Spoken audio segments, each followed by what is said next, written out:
په دې ژبه باندې د مسلمانانو په مابین کې نمامت کېږي، چغلخورګي.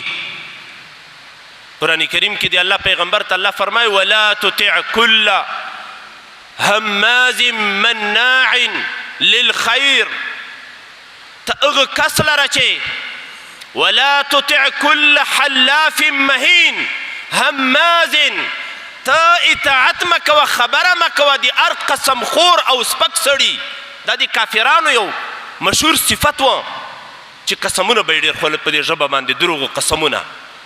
او بیا هماز عیب لګونکي به وو، په یو بل مسلمان به عیبونه لګول، تهمتونه به یې لګول. مناع للخیر، خپله به یې خیر کار نه ترسره کاو، نور به یې منع کول.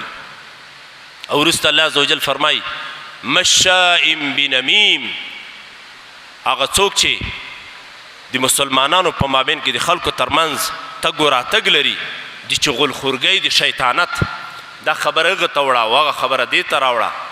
یو روایت کې نبی کریم صلی الله علیه وسلم فرمایي نمام انسان به جنت ته داخل نشي، چغلخور انسان الله هم دې وساتي. دا یو لوی جرم دی، دغه جرم په دې ژبه باندې کېږي. دا ژبه دې کنټرول کا، الله عز وجل به د دې ژبې له برکته تا ته جنت درکړي، ته به په خلکو کې مکرم وګرځېږي.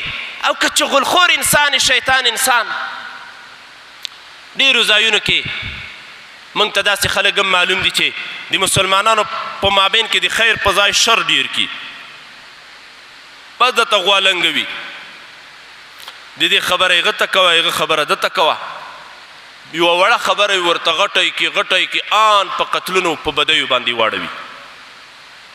دا د شر خلک دي، دا نمامان دي.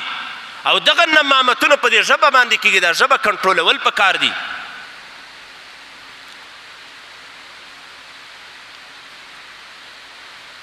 په دې ژبه باندې الله عز وجل هم دې وساتي بهتان ترسره کېږي او غیبتونه.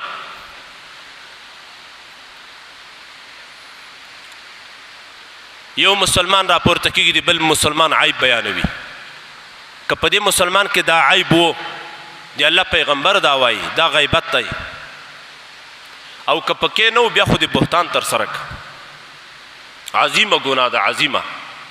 قرآن کریم کې الله عز وجل دا فرمایي ایحب احدکم ان یأکل لحم اخیه میتا. آیا تاسو کې یو کس دا خوښوي چې د خپل ورور غوښې وخوري چې مړ وي؟ ورور دې مړ دی، ته ورغلې دا د بدن نه یې غوښې راشکوي وخورې. الله وایي تاسو کې داسې څوک شته چې دا خبره خوښه کړي د خپل ورور غوښې، د انسان غوښې، او بیا چې هغه مړ وي؟ دا غیبت هم داسې ده. د انسان دپاره یو دا ظاهري بدن ده، یو د ابرو عزت دی معنوي بدن.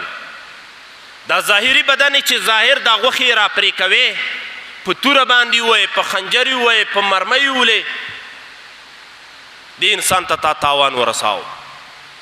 دا ظاهري بدن ته تا مشکلات جوړ کړل. یو د ده معنوي بدن دی، د ده ابرو عزت دی. موږ تاسو کله کله وایو په دې پښتو کې یو سړی بل کس ډېر وښکني، بل ورته پرېږدې د سړی نور خو دې مړ که، نو هغه خو مړ نه دی، په خبره خو ظاهري بدن نه مړ کېږي. معنا د ده ابرو عزت دې ور ختم کړل. دا سړی خو ظاهرا ژوندی معلومیږي، خو نور دې وواژه، معنوي وژنه. دا د تا ورور په دې مجلس کې حاضر نه دی، تا اخته یې د دې غیبت دې شروع کړی، دا نقصان پکې دی، دا دی، فلان دی، فلان دی. لکه مړی چې سیلوي نه وي پکې تا ته غږ نشي کولی، او د تا په دې خبرو باندې شاید په ډېرو اوقاتو کې پوه نشي. همداسې دا د تا مسلمان ورور دلته شته نه، خو تا مجلس ور باندې ګرم کړی دی.